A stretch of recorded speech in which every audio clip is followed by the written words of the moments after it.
नाबूद करो, नाबूद करो, कॉन्ट्रैक्ट प्रथा नाबूद करो, नाबूद करो, नाबूद करो, कॉन्ट्रैक्ट प्रथा नाबूद करो।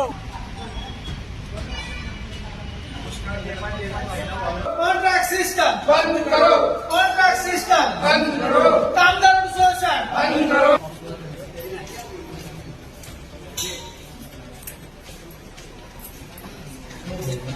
काम જ નહીં આ કલેક્ટરના કામનું કામ છે તો ચલો ડેપ્યુટી કલેક્ટર આખા ગુજરાતમાં કોન્ટ્રાક્ટ સિસ્ટમ નાબૂદ કરી શકશે કરી શકશે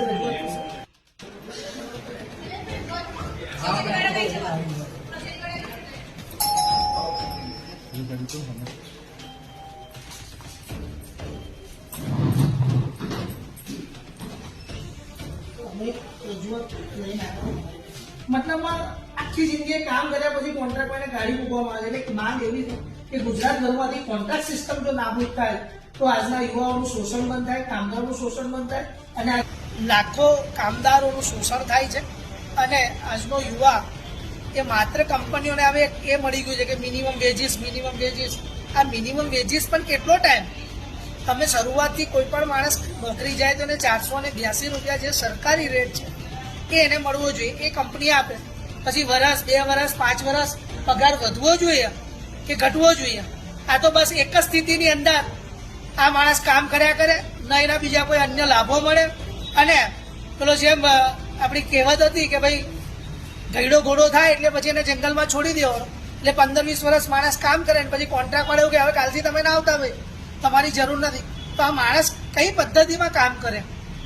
માણસ પોતાના પરિવાર સાથે કેવી રીતે જીવે? એટલે અમારી એક રજૂઆત છે કે ડાયરેક્ટ કંપનીની અંદર જ ભરતી થાય. જે કંઈક પ્રાઇવેટ સેક્ટરો છે જેમાં કોન્ટ્રાક્ટ સિસ્ટમો, ગવર્મેન્ટમાં કોન્ટ્રાક્ટ સિસ્ટમો આવી ગઈ, આ સમગ્ર રીતે કોન્ટ્રાક્ટ સિસ્ટમ નાબૂદ થાય એવી અમે માંગ કરી છે. અને અમે આ માંગ પર અડગ છે. દર સોમવારે અમે જિલ્લા કલેક્ટરને કાગળ લઈને આવીશું અને દર સોમવારે અમે કાગળ એમના ટેબલ પર મૂકીશું, કહીશું કે તમે કોન્ટ્રાક્ટ સિસ્ટમ નાબૂદ માટે હવે કઈ કઈ જગ્યાએ આ કાગળ મોકલ્યું છે અને કેટલી હદે આની કામગીરી શરૂ થઈ છે એનો પણ અમે જવાબ માંગીશું. તમે જુઓ કે ટીઆરપી જવાનો વડોદરાની અંદર 300 રૂપિયા હાજરી છે સાહેબ. આખો દિવસ તાપ તડકામાં ઉભા રહે છે. સફાઈ કામદારોની હાલત જુઓ તમે.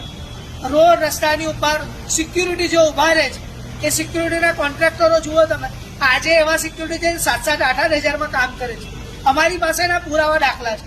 એટલે લોકોનું શોષણ થાય છે અને આ કોન્ટ્રાક્ટ સિસ્ટમના કારણે અનેક લોકો જે કહેવાય કે પોતાનું ઘર પરિવાર બાળકો સારી રીતે ભણાવી નથી શકતા, છેલ્લા આત્મહત્યા સુધી પણ લોકો કરી લે છે. કરજો વધી જાય, દેવું વધી જાય, શું કરે?